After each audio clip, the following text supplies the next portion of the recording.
అందరూ తమ యొక్క గ్రంథాలు తీసి వాక్యాన్ని ధ్యానించుకుందాం ప్రియులారా. ప్రకటన గ్రంథం 3వ అధ్యాయం, యోహాను రాసిన ప్రవచనాల గ్రంథం 3వ అధ్యాయం 7 నుంచి 13 వచనాలు అదొక భాగముగా ఉంటుండగా, ఫిలదెల్ఫియాకి ఆత్మచెప్పు సంగతులు వివరణలు కొద్దిగా మనం ధ్యానించాం. 7వ వచనం 8వ వచనం చదువుకుందాం ప్రియులారా. వాక్యాన్ని సహాయం చేసి చేయవలసిందిగా సహోదరులను మనవి చేస్తున్నాం. ఫిలదెల్ఫియాలో ఉన్న సంఘపు దూతకు ఇలాగూ రాయుము: దావీదు తాళపు చెవి కలిగి, ఎవడును వేయలేకుండా తీయవాడును, ఎవడు తీయలేకుండా వేయువాడేనైనా సత్యస్వరూపియగు పరిశుద్ధుడు చెప్పు సంగతులు ఏమనగా, నీ క్రియలను నేను ఎరుగుదును, నీకున్న శక్తి కొంచెమై ఉండినను, నీవు నా వాక్యము గైకొని నా నామము ఎరుగనలేదు.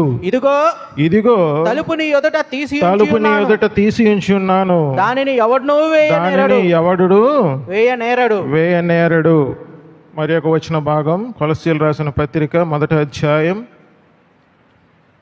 అపోస్తుడైన పౌలు కొలస్సీయులకు రాసిన పత్రిక 1వ అధ్యాయం 23, 25, 26 వచనాలు కలిసి ఉన్నాయి. అవి కూడా చదువుకుందాం. పునాది మీద కట్టబడిన వారై స్థిరముగా ఉండి మీరు విన్నట్టియు ఆకాశం క్రింద ఉన్న సమస్త సృష్టికి ప్రకటింపబడినట్టియు ఈ సువార్త వలన కలుగు నిరీక్షణ నుండి తొలగిపోక విశ్వాసమునందు నిలిచి ఉండిన ఎడల ఇది మీకు కలుగును. 25 వచనం. దేవుని వాక్యమును అనగా యుగములలోను తరములలోను మరుగు చేయబడి ఉన్న మర్మమును సంపూర్ణముగా ప్రకటించుటకును మీ నిమిత్తము నాకు అప్పగింపబడిన దేవుని ఏర్పాటును ప్రకారము నేను ఆ సంఘమునకు పరిచారకుడనైతిని. అన్యజనులలో ఈ మర్మము యొక్క మహిమైశ్వర్యము ఎట్టిదో అది అనగా మీ అందున్న క్రీస్తు మహిమ నిరీక్షణ అయి ఉన్నాడను సంగతి దేవుడు తన పరిశుద్ధులకు తెలియపరచగోరి ఇప్పుడు ఆ మర్మమును వారికి బయలుపరచెను. దేవుడు తన పరిశుద్ధ వాక్యాన్ని దీవించును గాక. వాక్య సహాయార్థం ప్రార్థన చేసుకుందాం. అందరూ తలల వంచి వాక్యం ప్రార్థనలో ఏకీపించవలసిందిగా మనం చేస్తున్నాం. మమ్మల్ని మిక్కిలిగా ప్రేమించిన మా ప్రియ పరలోకపు తండ్రి, జీవము గలనైన జీవాధిపతి యేసుక్రీస్తుని ఘనమైన నామములకు అపరంజి పాదములకు వేలాది స్తుతులు స్తోత్రములైన ఇంత దానిగానే మీరు మమ్మల్ని అందుగానే ఎంతగానో ప్రేమించి నీ అమూల్యమైన కృపచేత రక్షిస్తూ నాయన ప్రస్తుత దుష్టకాలం నుంచి తప్పిస్తూ ప్రభా నీ సన్నిధాంతిలో చేరి ప్రభా నీ యొక్క పరిశుద్ధ స్థలములో నాయన నీ యొక్క బల చుట్టూరు ఒలియమ్మకల వలె చేరి నిన్ను ఆత్మతో సత్యంతో ఆరాధించే భాగ్యాన్ని నాయన నీ యొక్క మరో పునరుద్ధానాలను స్మరించుకుంటూ వివేచన కలిగి నీ యొక్క ప్రభు శరీరంలో రక్తంలో పాలు పంపులు దయచేసిన దేవా నీకు వేల స్తోత్రములు. మరి ఒక సమయానికి సన్నిధానికి నీ యొక్క వాక్యాన్ని వినడానికి హృదయంలో ప్రభా వాక్యాన్ని ఎరిగి నాయన దాని విశ్వాసమును బట్టి ప్రవర్తించడానికి, వాక్యం నేర్చుకోవడానికి, ఫలింపజేయడానికి మీరు మాకు అనుగ్రహించిన శ్రేష్టమైన సమయానికే నీకు వేలాది స్తుతులు స్తోత్రములైన వాక్యాన్ని నీరు కట్టి ఫలింపచేయండి. హృదయంలో ఆత్మానుసారమైన జీవిత విధానాన్ని మాకు నేర్పించమని, చేరువచ్చిన ప్రతి బిడ్డని మీరు జ్ఞాపకం చేసుకొని ప్రతి ఒక్కరికి వాక్యం అర్థం అవ్వలాగిన ఆత్మ సంచారంతో మీరే వాక్యాన్ని అందించమని, వట్టివాడిని నన్ను మరుగుపరిచి నీ యొక్క నోటి బోరగా మీరే వాడుకొనమని, మీరే మహిమ ఘనత ప్రభావములు పొందమని ప్రభువైన యేసుక్రీస్తు నామమున అతి వినయంగా వేడి ప్రార్థన చేయుచున్నాము తండ్రి, ఆమేన్. మంచిది ప్రియులారా, వాక్యమందు లక్ష్యముంచుదాం. హృదయంలో ఎటువంటి ఆలోచనలు పెట్టుకొనక వాక్యాన్ని మనము వాక్యముగా అంగీకరించడానికి మనసును సిద్ధం చేసుకుందాం ప్రియులారా.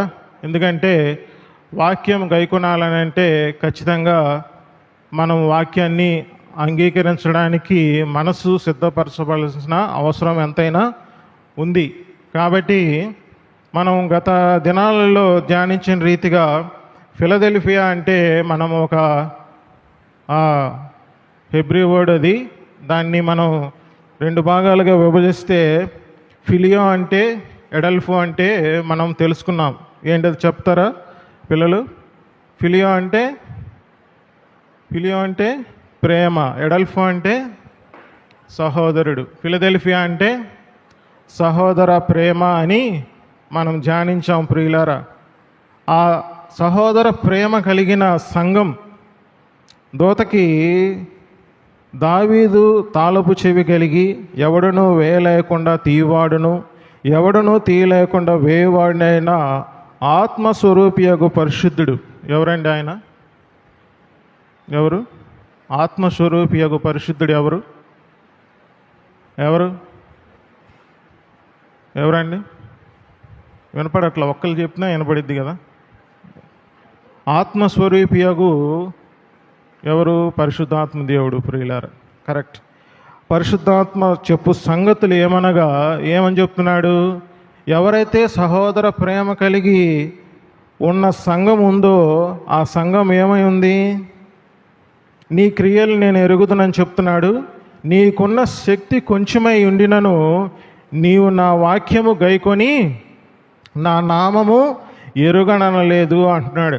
ఈ వచనం మీదే మనం ఆ వాక్యము ఎరగటం అంటే ఏంటి, నామం ఎరగడం అంటే ఏంటి ధ్యానించలేదు. కానీ సహోదర ప్రేమ కలిగి ఉంటే ఏ విధంగా ఆ సంఘములో స్వరం నిలబడుతుందో, అంటే తలుపులు వేయలేని పరిస్థితి.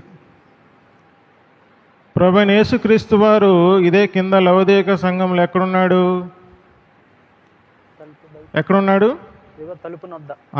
తలుపు బయట నిలుచుండి తట్టుచున్నాడు ప్రియులారా. స్వరము లేని చోట ఖచ్చితంగా బలహీనతలే ఉంటాయి. స్వరం ఉన్న చోట అంటే ఇక్కడ స్వరం ఏ రీతిగా వారికి కలిగిందని అంటే ఆయన నామము ఎరిగి ఆయన వాక్యము గైకొనడం మూలంగా. ఆయన నామం ఎరగడం అంటే ఏంటి? యేసు ప్రభు అందరికీ తెలుసు. యేసు ప్రభు అందరికీ దేవుడు. ఆయన మంచివారి మీద చెడ్డవారి మీద వర్షము కురిపిస్తున్నాడు, అన్నీ చేస్తున్నాడు. ఇంకా తెలియందేముంది? ఆయన వాక్యం అంటే అంతా తెలుసు. ఆదికాండం మొదటి అధ్యాయం మొదటి నుంచి ప్రకటన గ్రంథం చివరి అధ్యాయం చివరి వచ్చిన వరకు ఇదే కదా దేవుని వాక్యం. ఆ నామం ఎరిగితే దానిలో వచనాలు తీసి మనకు అనుకూలంగా ఎన్నైనా మాట్లాడుకోవచ్చు. ఇదే కదా దేవుని వాక్యం. అంటే సరిపోతుందా ప్రియులారా? అలాగనే అనుకుందామా? అలాగా అనుకుంటే దేవుని స్వరం మన చెద్దకు రాదని ఆటోమేటిక్గా తెలుస్తుంది. అది మనం ఆత్మానుభవం చేతనే. చూసారా, ఎన్ని తిరిగినా ఎట్లా తిరిగినా కూడా ఖచ్చితంగా ఆత్మానుభవం లేనిదే ప్రతి ఒక్క విశ్వాసికి ఎటువంటి పరిస్థితుల్లోనూ చిన్న విషయం కూడా గ్రహింపు అవదండి. అది నేను సారికి ఎందుకు చెప్పవలసి వస్తుందని అంటే అది అనుభవించినప్పుడే ఆ విషయాన్ని గ్రహింపుకి వస్తుంది. చిన్న ఉదాహరణ చెప్తాను. మనకి ఫస్ట్ క్లాస్లో అనుకుందాం, లెక్కలు చెప్పేటప్పుడు ఒక లెక్కని కూడికి ఆ కూడికి అంతా మొత్తం టోటల్ చెప్పాలని అంటే ఏం చేస్తారు? ఒకవేళ అంకె పక్కన పిల్లలకి ఏం చేస్తారు?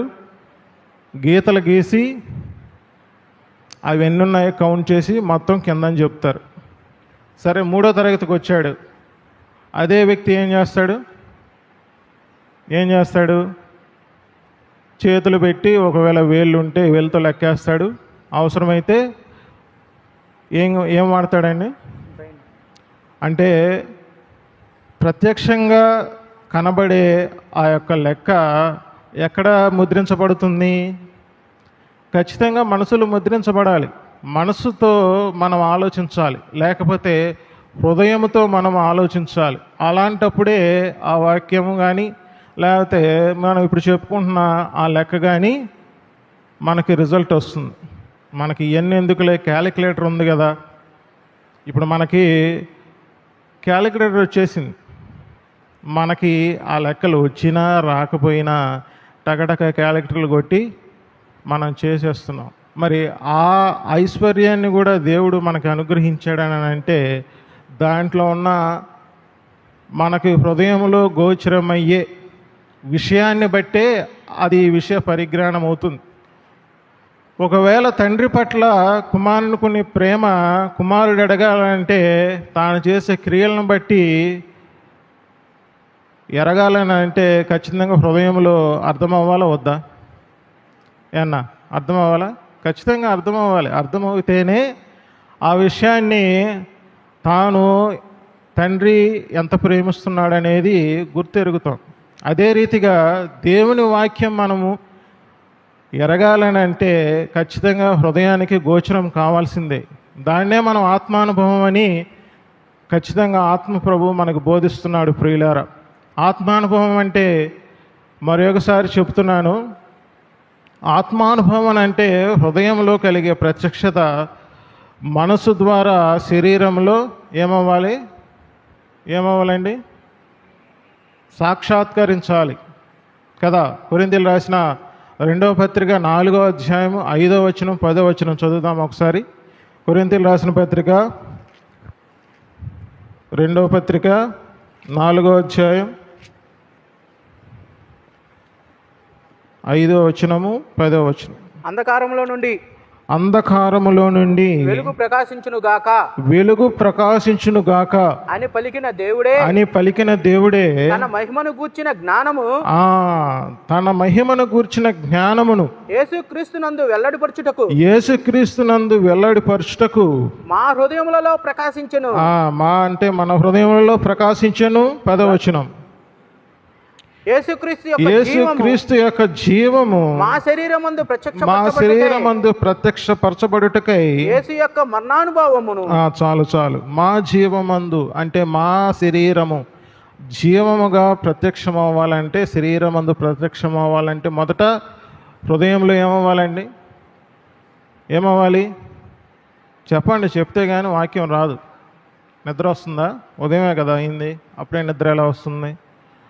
వాక్యమందు లక్ష్యం ఉంచుదాం. హృదయమందు ప్రత్యక్షపడిన వాక్యం జీవంగా ప్రత్యక్షం అవ్వాలంటే శరీరంలో అది ఖచ్చితంగా అది దేవుని జ్ఞానం, అది యేసుక్రీస్తునందు జ్ఞానమై ఉండాలి. ప్రియులారా, ఆ యేసుక్రీస్తు మనకి ఏదైతే వెల్లడిపరుచుతున్నాడో, ఇప్పుడు మనం అదే ప్రకటన గ్రంథంలో మనం చెప్పినట్టు దేవుని వాక్యము అంటున్నాడు, దేవుని నామం అంటున్నాడు. రెండు ఒకటే వేరువేరా? చెప్పండి, ఒకటే వేరువేరా? ప్రకటన గ్రంథం 19వ అధ్యాయం 13వ వచనం చూద్దామా?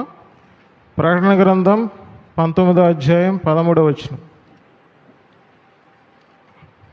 రక్తములో ముంచబడిన వస్త్రము ఆయన ధరించుకొని ఉండెను, మరియు దేవుని వాక్యము అను నామము దేవుని వాక్యమను నామము దేవుని వాక్యం అను నామము దేవుని నామము ఒకటే వేరువేరా? నేను నిదానంగా ఎందుకు చెప్తున్నానంటే ఆత్మానుభవం ఈసారైనా మనిషికి అర్థమవుతుందేమో అని. ఒక విశ్వాసికి ఆత్మానుసారమైన జీవితం జీవిస్తే ఖచ్చితంగా శరీరేచ్ఛలు నిగ్రహించబడతాయి.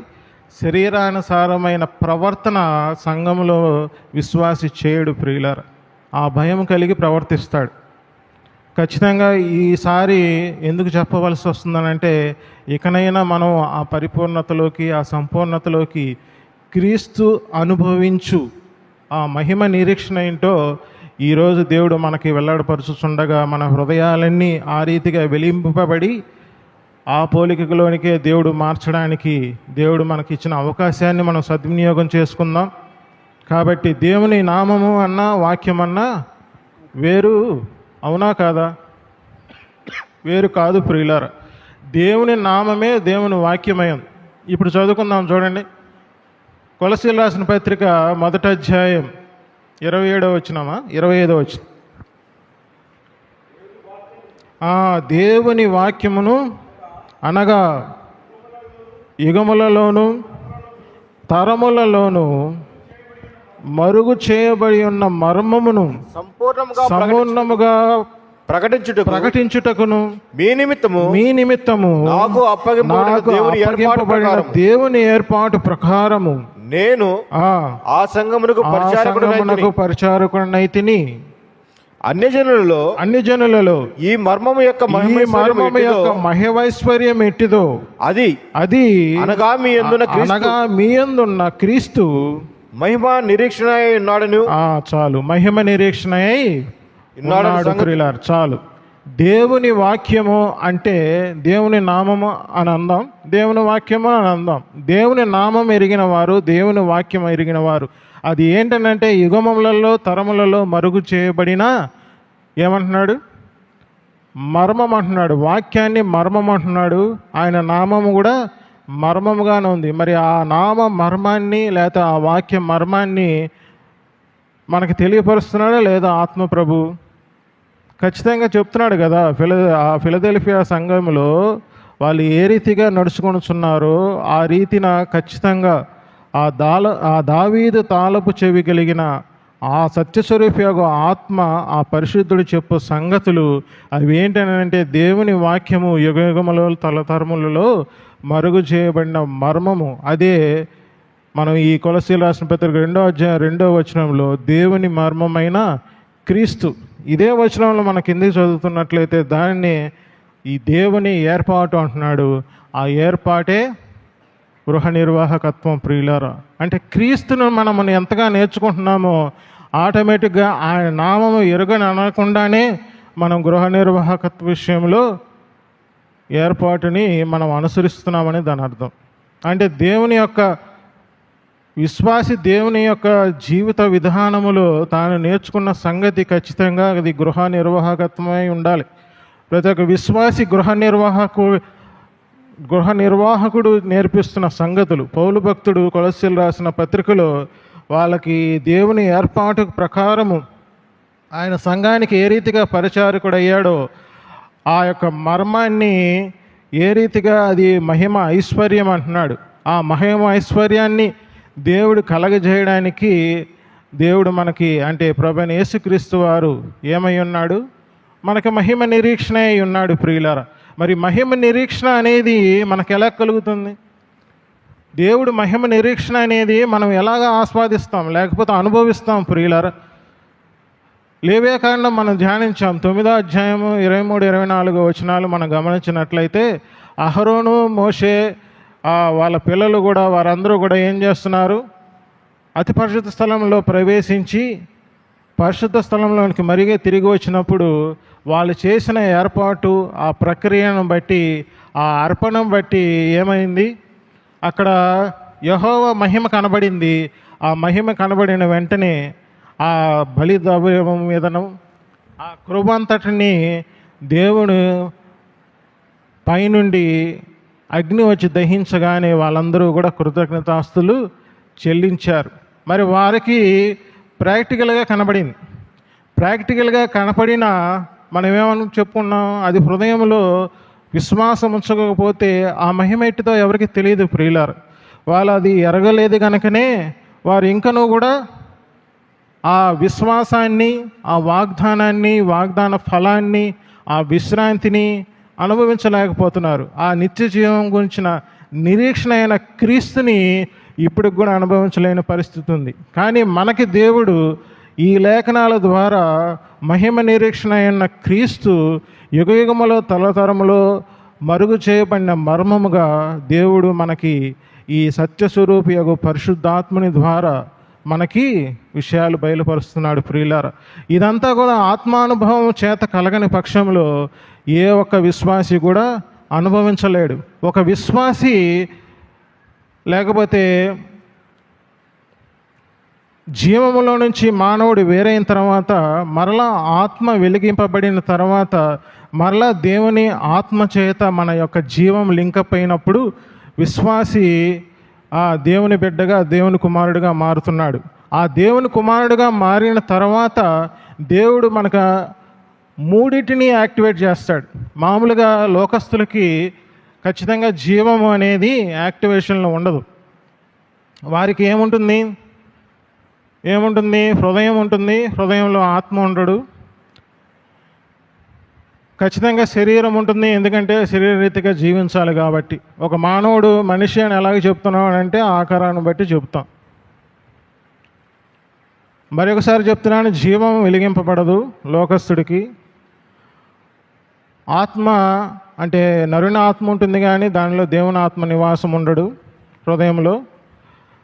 అదే రీతిగా శరీరం ఖచ్చితంగా ఉండవలసిందే, ఎందుకంటే మానవుడు గనుక. కానీ వీటన్నిటి విషయంలో విశ్వాసి అయిన తర్వాత ఈ మూడు విషయాలు యాక్టివేషన్లో అవి దేవుణ్ణి గుర్తెరగడమే ఆత్మానుభవం. ప్రియులారు, దశలో రాసిన పత్రిక మొదటి పత్రిక 5వ అధ్యాయం 23వ వచనం మనకందరికీ తెలిసిన వచనమే.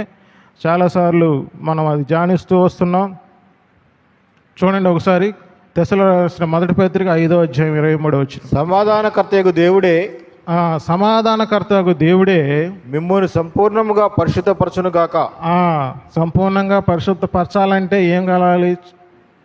చదవన్నా. మీ ఆత్మయు జీవమును శరీరమును మన ప్రభువైన యేసుక్రీస్తు రాకడయందు నిందారహితముగాను సంపూర్ణముగాను ఉండునట్లు కాపాడబడును గాక. మన క్రీస్తు యేసు రాకడయందు నిందారహితముగా సంపూర్ణముగా కాపాడబడాలంటే ఖచ్చితంగా మన ఆత్మ, జీవము, శరీరము ఏమై ఉండాలి? పరిశుద్ధపరచబడి ఉండాలి. కేవలం మన హృదయం పవిత్రపరచబడింది కాబట్టి నేను నీతిమంతున్నయ్యాను, కాబట్టి నేను ధైర్యంగా ఆయన సన్నిధానంలోకి వచ్చి మనసు పవిత్రత లేకపోయినా, శరీరం పవిత్రత లేకపోయినా నేనేం చేస్తున్నాను? ధైర్యంగా శరీర రక్తాల్లో పాలు పంపులు పొందుతున్నాను. కొంతమంది అయితే పాపజ్ఞాతకాల మనస్సాక్షిని ఆధారం చేసుకొని శరీరాన్ని అది శనివారం ఒప్పుకొని ఆదివారం మల్లారాధనలో చేయవేస్తున్నారు. మరి కొంతమంది అయితే ఈ మూడు అర్థమయ్యి పరిశుద్ధత ఏ రీతిగా కలుగుతుందో ఆత్మానుభవం చేత ఆత్మతోనూ సత్యముతోనూ ఆరాధించే వాళ్ళు కూడా లేకపోలేదు.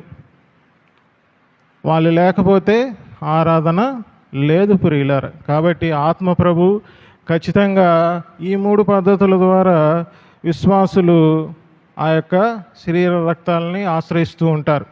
కానీ దేవుడు ఆయన రాకడ ముందు నిందారహితముగాను నిర్దోషులుగాను నిలబెట్టవాలని దేవుని ఎదుట పవిత్రపరిచిన దేవుడు, ఇదే కొలసీలు రాసిన పత్రికలో మనం 28వ వచనం చూస్తున్నట్లయితే పౌలు భక్తుడి యొక్క ఆయన యొక్క వాంఛ కావచ్చు, ఆయన శ్రమానుభవం కావచ్చు, ప్రతి ఒక్కరిని కూడా క్రీస్తు ఎదుట పరిశుద్ధులుగా నిందారహితులుగా నిలబెట్టాలి. మరి క్రీస్తు ఎదుట పరిశుద్ధులుగా నిందారహితులుగా నిలబెట్టాలంటే మహిమ నిరీక్షణ అయిన క్రీస్తు ఆయన యొక్క సువార్త ప్రకాశం హృదయంలో వెలిగింపబడాలి. ఖచ్చితంగా శరీరమందు జీవముగా ప్రత్యక్షం అవ్వాలని అంటే ఖచ్చితంగా ఆత్మానుభవం అవసరం ప్రియులారు.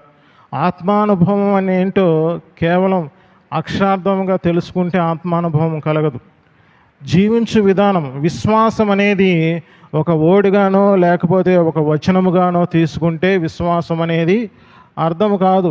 నిరీక్షణ అంటే ఏంటో మనకి అర్థం కాకపోతే విశ్వాసం మూలమొక జీవితం ఏంటో అర్థం కాదు. విశ్వాస మూలమొక జీవితము ఆత్మానుభవం అర్థం కాకపోతే మనిషి ఆత్మఫలాలు లేకపోతే ఆత్మానుసారమైన జీవితాన్ని జీవించలేడు. మరి మనకి పరిశుద్ధత కలిగి ఉన్న స్థితి కావచ్చు, ఆ పరిశుద్ధత ద్వారా వెలువడే జీవం గూర్చిన పరిశుద్ధత కావచ్చు, ఆత్మ ఫలాలు కావచ్చు, ఇవన్నీ మానవుల్లో ఎలాగ ఫలిస్తాయి? No doubt. గలతీయులకు రాసిన పత్రిక 5వ అధ్యాయం 22 చెప్పిన ప్రేమ మొదలుకొని ఆశా నిగ్రహం వరకు నీకు ఫలించాలనంటే దాంట్లో బిహైండ్ ఉన్న పరిశుద్ధత నువ్వు ఖచ్చితంగా ఆత్మానుభవం చేత రావాల్సిందే ప్రియులారా.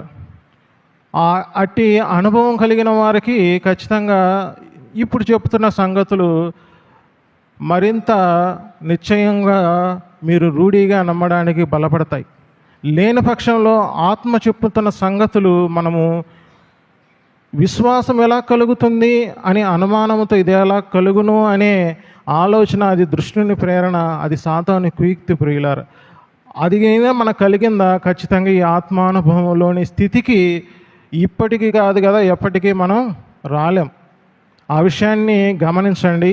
ఆత్మానుభవం అని ఏంటో, మనము వాక్యము ఏదైతే దేవుని నామము అది పరలోకము నుంచి విడుదలవుతుందో, ఆ విడుదలైన వాక్యాన్ని హృదయంలో మొదట ఏమవుతుంది? ప్రకాశిస్తుంది. నీకు జీవం కలగాలనంటే ఖచ్చితంగా నీ యందున్న విశ్వాసము అది నిర్మలమైన మనస్సాక్షిని కలగజేయాలి. అంటే మనస్సులో జీవం ఉంటుంది ప్రియులారా, హృదయంలో ఆత్మ ఉంటుంది. కాబట్టి ఆత్మ అన్నాడు. జీవం అంటే మనసుకు సంబంధించింది. మనం జీవించాలని అంటే నీకు కావాల్సింది నిర్మలమైన మనస్సాక్షి శుద్ధి చేయబడితేనే, నిర్మలమైన మనస్సాక్షి ఉంటేనే నీకు జీవం కలుగుతుంది. జీవం కూడా నిరీక్షణ కలగాలనంటే ఖచ్చితంగా ఆ జీవితంలో ఆ శరీరమందు సాక్షాత్కారం అవ్వాలి. నువ్వు ఏదైనా కావచ్చు, అది పరిశుద్ధత ఆయన ఫలము కావచ్చు, లేకపోతే ఆత్మాను ఫలము కావచ్చు. ఇవి ఏవైనా సరే నీ శరీరంలో కనపడాలి కదా. ఇప్పుడు మేము నమ్మాలంటే ఎట్లా? ఫలానా ప్రదీపు పరిశుద్ధత కలిగి ఉన్నాడు, ఆత్మ ఫలాలు కలిగి ఉన్నాడు అని అంటే శరీరంలో ప్రత్యక్షత కలిగితేనే కదా. అది ఖచ్చితంగా దానినే విశ్వాస క్రియలు అన్నాడు. వీటన్నిటికి కూడా ఖచ్చితంగా అది ఆత్మచేతనే మనం కలిగిన వారముగా ఉన్నాం. దేవుడు వీటన్నిటిని కూడా దేంట్లో ఉంచాడని అంటే, ఎఫెసీయులకు రాసిన పత్రిక 1వ అధ్యాయం 10వ వచనము చూడండి ఒకసారి. ఎఫెసీయులకు రాసిన పత్రిక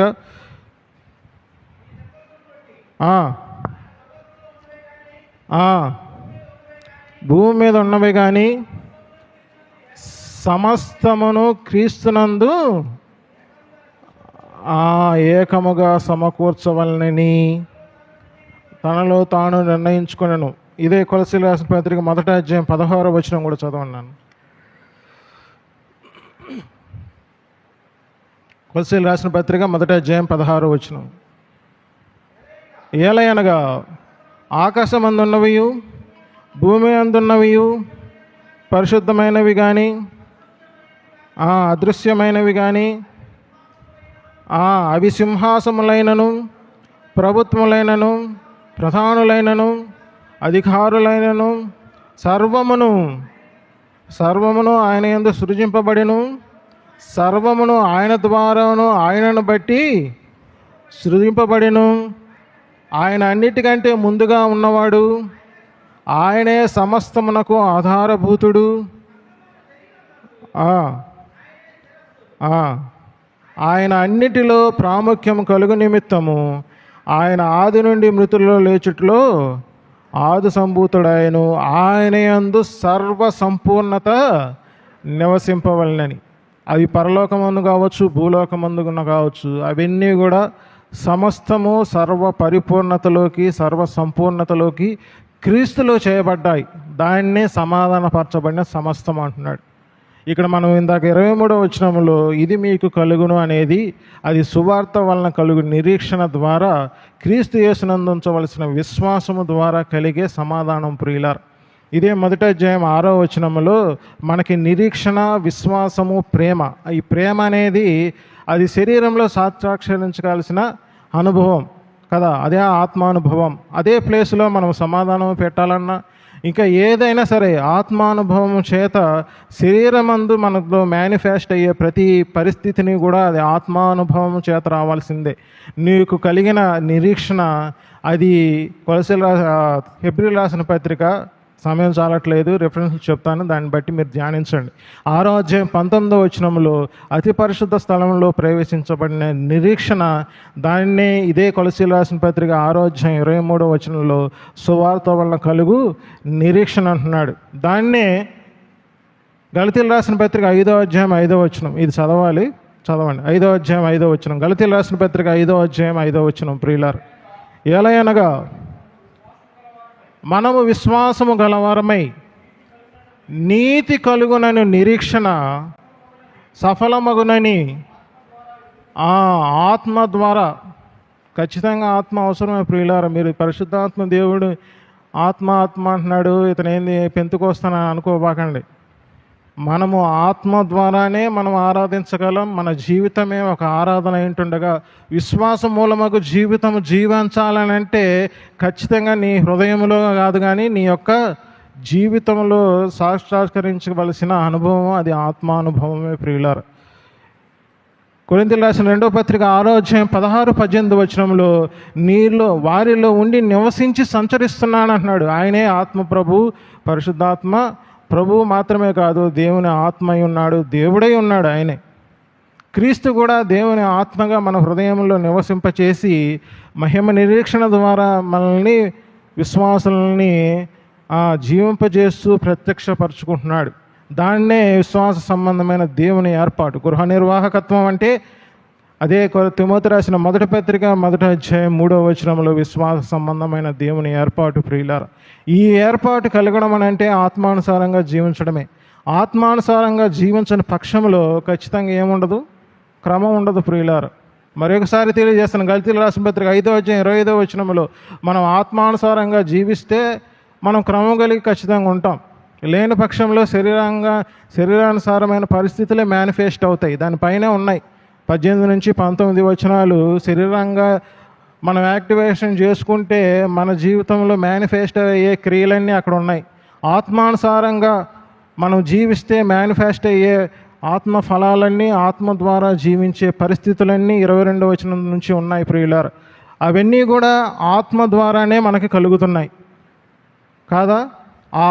ఆ కలిగించే పరిశుద్ధాత్మ దేవుడు నీవు ఆ రీతిగా జీవిస్తుండగా నీలో మేనిఫెస్ట్ అయిన ప్రతి ఆత్మానుభవాన్ని అదే ఆత్మ మనల్ని ఆ నిరీక్షణ ద్వారా కలిగే నిరీక్షణ, ఆ మహిమ నిరీక్షణ మనల్ని సిగ్గుపరచదు కదా. రోమీయులకు రాసిన పత్రిక 5వ అధ్యాయం 5వ వచనం ఒకసారి చదవండి. రోమీయులకు రాసిన పత్రిక 5వ అధ్యాయం 5వ వచనం. నేను త్వరగా చెప్పి ముగిస్తాను సంగతులు. రోమీయులకు రాసిన పత్రిక 5వ అధ్యాయం 5వ వచనం. ఈ నిరీక్షణ మనల్ని సిగ్గుపరచదు. మనకు అనుగ్రహింపబడిన పరిశుద్ధాత్మ ద్వారా దేవుని ప్రేమ మన హృదయములలో కుమ్మరింపబడి కుమ్మరింపబడింది. ఆత్మ ద్వారానే పరిశుద్ధత, ఆత్మ ద్వారానే ప్రేమ, ఆత్మ ద్వారానే మహిమ నిరీక్షణ, ఆత్మ ద్వారానే ఖచ్చితంగా మహిమ నిరీక్షణే. అది కూడా చదువుతాం చూడండి. తీతు రాసిన పత్రిక 3వ అధ్యాయం, అపోస్తుడైన పౌలు తీతుకు రాసిన పత్రిక 3వ అధ్యాయం 6వ వచనం. మనం ఆయన కృప వలన నీతిమంతులమని తీర్చబడి నిత్య జీవం గురించిన నిరీక్షణను బట్టి దానికి వారసులగుటకై ఆ పరిశుద్ధాత్మను మనకు రక్షకుడైన యేసుక్రీస్తు ద్వారా ఆయన మన మీద సమృద్ధిగా కుమ్మరించాడంటే ఎలా తెలుసా? ఎలా అండి కుమ్మరించడం అంటే ఎట్లాగా? ఒక బకెట్ నీళ్ళు తీసుకొని మన నెత్తి మీద ఎలా కుమ్మరించుకుంటే ఎలా కుమ్మరించాలో, లేకపోతే ఒక పూల బుట్ట తీసుకొని ఒక ఘనమైన సన్మాన వ్యక్తిని ఎలాగ మనమైతే కుమ్మరిస్తామో ఆ రీతిగా దేవుడు మన హృదయంలో నివసించడమే కాదు, మనలో నివసించడమే కాదు, మనలో సంచరించడం అంటున్నాడు. అంటే మనల్ని హత్తుకోవడం అంటున్నాడు. అక్కడ ఆత్మ దిగేను అని అపోస్తుల కార్యముల గ్రంథం 4వ అధ్యాయంలో చెప్తున్నాడు అని అంటే అక్కడ ఏమని ఉందని అంటే ఆయన మనల్ని హత్తుకున్నాడని ఉందని ప్రియులారు. కాబట్టి ఆయన మనల్ని హత్తుకోవడానికి మనం ఖచ్చితంగా ఆ ఆత్మ అనుభవం మనలో లేని పక్షంలో మనం జరిగించేవన్నీ శరీరానుసారమైన క్రియలే ప్రియులారు. అవే మనకి మేనిఫెస్ట్ అవుతాయి. దానివల్ల ఏమవుతుంది, మన ఆత్మలో ఉన్న ఆత్మ ప్రభువు దుఃఖిస్తూ ఉంటాడు. దాన్ని బట్టి మనకు మహిమ నిరీక్షణ ఎలా కలుగుతుంది, తద్వారా మనకి మహిమ నిరీక్షణ అక్కడ ఉందని మనకి అర్థం కాదు. ఆత్మానుభవం అర్థం కాదు. ఆత్మానుభవం అర్థం కాకపోతే ఆత్మానుసారమైన జీవితం మళ్ళీ ఎలా కలుగుతుంది చెప్పండి? అర్థమవుతున్నాయా నేను చెప్పే సంగతులు? ఇకనైనా అర్థం కాకపోతే అది మనం అడగాలి. ఆ మహిమైశ్వర్యము ఎట్టిదో మనము గృహ నిర్వాహకుడు వివరిస్తుండగా మనకు అర్థం కాకపోతే ఖచ్చితంగా మనం ఆశ్రయించాల్సింది ఏంటి? ఎఫెసీయులకు రాసిన పత్రిక 1వ అధ్యాయం 17వ వచనం. ఎఫెసీయులకు రాసిన పత్రిక 1వ అధ్యాయం 17వ వచనం. మరియు మీ మనోనేత్రము వెలిగింపబడినందున ఆయన మిమ్మల్ని పిలిచిన పిలుపు వలనైనా నిరీక్షణ ఎట్టిదో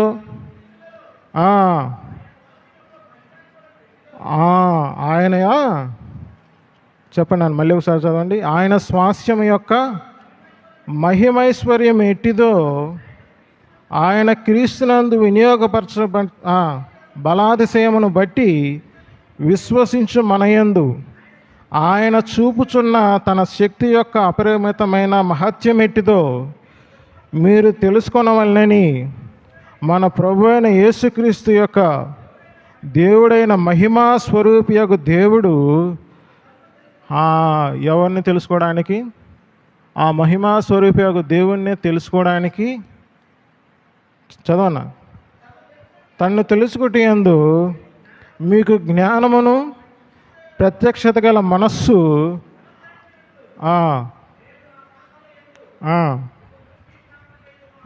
పౌలు విజ్ఞాపన చేస్తున్నాడంట. పౌలు విజ్ఞాపన చేస్తే సరిపోతుందా? ఎఫెసీయులకి ఈ విషయాన్ని రాస్తూ పౌలు విజ్ఞాపన చేస్తున్నాడు. విజ్ఞాపన చేస్తే సరిపోతుందా? పౌలు చేస్తే సరిపోతుందా? ఆ మహిమ నిరీక్షణ యొక్క మహిమాశ్వర్యం ఏంటిదో, ఆ బలాతిశయం ఏంటిదో, మహిమాస్వరూపియగు దేవుడు తన్ను తెలుసుకున్నట్టు ఎందుకు జ్ఞానం ప్రత్యక్షత గల మనస్సు మనకు రావాలని అంటే ఏం చేయాలి? మనం కూడా ప్రార్థన చేయాలి. ఆ జ్ఞానాన్ని మనం అడగాలి. ప్రియులారు, ఆ జ్ఞానం ఎట్టిదో మనం తెలుసుకోవాలంటే మనం నేర్చుకోకపోతే రాదు. ఆయన నామము ఆయన వాక్యము ఎరగాలనంటే యుగ యుగములో తలతరములో మరుగు చేయబడిన మర్మం ఎలగాలంటే ఖచ్చితంగా దేవుడు మహిమ నిరీక్షణ అయి ఉన్నాడు అని అర్థం కావాలి. చివరిగా నేను ముగిస్తున్నాను. మహిమ నిరీక్షణ అంటే అక్కడ ఏముందో చూడండి, ఫుట్ నోట్స్లో. కొలసీయులకు రాసిన పత్రిక 1వ అధ్యాయం 27వ వచనం. మహిమ నిరీక్షణ అయి ఉన్నాడని ఉంది కదా, అక్కడ ఏమనుంది? గృహ నిర్వాహకత్వం అని ఉంది. దాన్నే పైన 26వ వచనంలో దేవుని ఏర్పాటు అని ఉంది. ఆ దేవుని ఏర్పాటు కూడా గృహ నిర్వాహకత్వం అనే ఉంది ప్రియులార. అదే రీతిగా మొదటి తిమోతి రాసిన మొదటి పత్రిక, తిమోతికి రాసిన అపోస్తుడైన పౌలు తిమోతికి రాసిన మొదటి పత్రిక 1వ అధ్యాయం 3వ వచనం చదువుదామా? నేను మాసిదోనుకు వెలుచుండగా సత్యమునకు భిన్నమైన బోధ చేయవద్దనియు కల్పనా కథలను మితములేని వంశావళులను విశ్వాస సంబంధమైన దేవుని ఏర్పాటుతో కాక వివాదములతోనే చాలే అన్న, విశ్వాస సంబంధమైన దేవుని ఏర్పాటుతో అన్న దగ్గర ఒకటి అనేసి ఫుట్ నోట్స్లో ఏమనుంది? గృహ నిర్వాహకత్వం ఉంది. అంటే దేవుని మహిమ నిరీక్షణ కూడా గృహ నిర్వాహకత్వం అని ఉంది. దేవుని విశ్వాస సంబంధమైన దేవుని ఏర్పాటు అన్నా గృహ నిర్వాహకత్వం ఉంది. దేవుని ఏర్పాటు ఎఫెసీయులకు రాసిన పత్రిక 3వ అధ్యాయంలో కూడా దేవుని ఏర్పాటే. అపోస్తుడైన పౌలుకి మాత్రమే అనుగ్రహించబడిన ఏర్పాటు అది. తర్వాత యూదులకైన అపోస్తులు వారు గ్రహించినప్పటికీ అన్ని జనులైన మనకు ఆ విశ్వాస సంబంధమైన దేవుని ఏర్పాటు ఏంటో అపోస్తుడైన పౌలు ద్వారా దేవుడు మనకు అనుగ్రహించాడు. ప్రియులారా, ఆ మహిమ నిరీక్షణని మనము ఈ ఆత్మ, జీవము, శరీరము ఏ రీతిగా దేవుడు ఒక్కదాన్నే ఆపరేట్ చేస్తూ ఆ శరీరమందు జీవం ప్రత్యక్షం అవ్వడానికి, మేనిఫెస్ట్ అవ్వడానికి కలిగించే ఆత్మానుసారమైన జీవితాన్ని దేవుడు మనకు అనుగ్రహిస్తున్న తరుణంలో మనము ఆయన నామము ఆయన వాక్యము ఎరగనుతున్నామని అంటే ఆత్మానుసారంగా జీవించడమే. ఇప్పుడు ఆయన నామము ఆయన వాక్యం ఎరుగుతున్నామని అంటే దానికి పర్ఫెక్ట్ దాని డెరివేషన్ కావచ్చు, డెఫినేషన్ కావచ్చు. ఏంటి? నాకు దేవుడు తెలుసు అంటే కాదు, నాకు దేవుని వాక్యం నా హృదయంలో నా సంకలం ఉందంటే కాదు. మనం ఆత్మానుసారంగా జీవిస్తేనే దానికి ఫుల్ఫిల్ చేసినట్టు. ఆత్మానుసారంగా జీవిస్తే మనకు ఏ రీతిగా కలుగుతుంది? దాన్నే ఆత్మానుసారమైన విధానాన్నే ఇప్పుడు మనం కొలసీయులకు రాసిన పత్రికలో చదువుకున్నట్టు సమస్తము సంపూర్ణత క్రీస్తులో నివసిస్తుంది. అందులో నుంచే మనము ఆ సువార్త వలన కలుగు నిరీక్షణ ద్వారా ఆ మహిమైశ్వర్యాన్ని మనము అనుభవించాలి ప్రియులారు. అటు అనుభవం లేని ప్రతి విశ్వాసి కూడా ఆ పరిశుద్ధుల తేజోవాసులైన స్వాస్యము, అదే పరిశుద్ధుల స్వాస్యము. పేతురు రాసిన మొదటి పత్రికలో 1వ అధ్యాయం 4వ వచనంలో చెప్పినట్లు అది నిరీక్షణ, అది పరలోకం ఉంచబడిన నిరీక్షణ, అది వాడబారనిది. అది ఏంటిది? అది ఒకసారి చదువుతారా?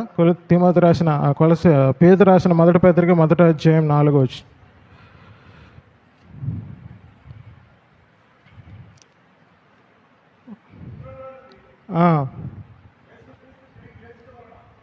పేతురు రాసిన మొదటి పత్రిక 1వ అధ్యాయం 3వ వచనం అన్న.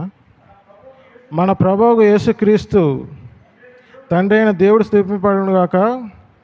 మృతులలో నుండి యేసుక్రీస్తు తిరిగి లేచుట వలన జీవంతో కూడిన నిరీక్షణ మనకు కలుగునట్లు, అనగా అక్షయమైనదియు నిర్మలమైనదియు వాడబారదేనైన స్వాస్యం మనకు కలుగునట్లు ఆయన తన విశేష కనికరము చొప్పున చేసెను.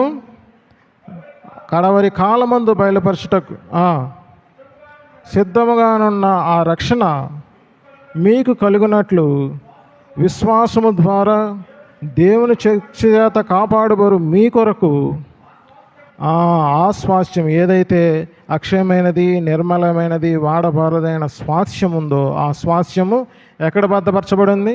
పరలోకమందు భద్రపరచబడింది. ఆ స్వాస్థ్యం ఏంటండి? పైన చెప్పినట్లు జీవంతో కూడిన నిరీక్షణ. ఆ జీవంతో కూడిన నిరీక్షణే దేవుడు మనకి మహిమ నిరీక్షణగా అనుగ్రహించాడు. అది పరిశుద్ధాత్మ ద్వారా మన హృదయంలో కుమ్మరించాడు. దాన్నే ప్రేమ ద్వారా కుమ్మరించాడు. ఈ ప్రేమ కుమ్మరించబడిన పరిశుద్ధాత్మ దేవుడు కేవలము అది వాగ్దానం చేయబడిన ఆత్మే కాదు, అది శక్తి, ఇంద్రియ నిగ్రహం కలిగిన ఆత్మగా దేవుడు చెప్తున్నాడు. ప్రియులారా, ఇంద్రియ నిగ్రహం కలిగిన ఆత్మ అంటున్నాడు అంటే శరీర యాత్రలు ఖచ్చితంగా జయించగలమనా జయించలేమనా? చెప్పండి. ఖచ్చితంగా జయించగలం. ఎప్పుడు? ఆత్మానుభవం చేతనే. ప్రియులారా, ఆత్మానుభవం అనేది మనకు కలగాలని అంటే ఖచ్చితంగా మనం చేయవలసింది ఏంటంటే దేవుని ఏర్పాటు ఏంటో గుర్తెరగాలి. దేవుని ఏర్పాటు ఏంటనేది మీకు ఒకసారి చెప్పాను, అయినా సరే తర్వాత కంటిన్యూషన్గా మనం నేర్చుకుందాం. తద్వారా మనకి ఆత్మానుసారమైన స్థితి ఏంటో తెలుస్తుంది. తద్వారా మనం మహిమ నిరీక్షణ అయిన దేవుడు మన శరీరంలో ఎలాగ సాక్షాత్కరించి ఆత్మ ఫలాలు పొందుతూ, పరిశుద్ధాత్మ అనే ఫలాన్ని పొందుతూ దేవుని యొక్క ఆరాధనలో చేవేస్తూ, దేవుని యొక్క కోరిన ఆరాధన, అదే ఆత్మనరుపు ఆరాధన, విశ్వాస యొక్క జీవితం మనము ఏ రీతిగా కలుగుతుందో మనం తెలుసుకుంటాం. అట్టి జ్ఞానము ప్రత్యేకత గల మనసు వచ్చినప్పుడు మనకి దేవుడు అనుకరించే సత్కార్యాల్లో విరిగా పాల్గొంటాం. ఖచ్చితంగా దేవుడు మన ద్వారా మహింపరచబడతాడు, మనల్ని కూడా దేవుడు హెచ్చిస్తాడు. అట్టి ఆత్మీయ అనుభవంలోనికి షాలేం సంఘం అందరూ నడిపింపబడిన గాక. దేవుడు తన వాక్యాన్ని దీవించును గాక.